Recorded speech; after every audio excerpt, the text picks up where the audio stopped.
Bonjour Alexandre, bonjour à tous. Des bébés affamés, laissés dans des couches souillées pendant des heures. Les crèches privées sont-elles des usines à bébés et des machines à fric? C'est ce que laisse apparaître le dernier rapport accablant de l'Inspection générale des affaires sociales, étayé par 2 livres publiés cette semaine. Plus d'1 milliard d'euros de bénéfices que se partagent seulement 4 groupes: Grandir, Babylou, La Maison Bleue et People and Baby. Un scandale qui rappelle forcément celui d'Orpea dans les EHPAD. Oui, et sur Europe 1 ce matin, nous vous proposons d'entendre le témoignage de Marie. Son prénom a été modifié. Éducatrice pendant 2 ans dans 2 crèches privées du groupe Maison Bleue et People and Baby en région PACA.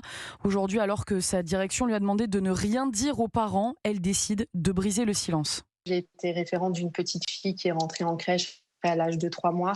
Cette petite fille était assez menue, portait des couches taille 2, sauf que nous, dans notre crèche, on n'en avait pas, on n'avait que du taille 3, trop grande. Donc lorsqu'elle urinait, en fait, la pauvre, ça coulait le long de ses cuisses et on devait la changer sans cesse. Et pendant plusieurs mois, on a demandé à notre directrice et aux supérieurs de nous fournir des couches taille 2 et ça n'a jamais été fait.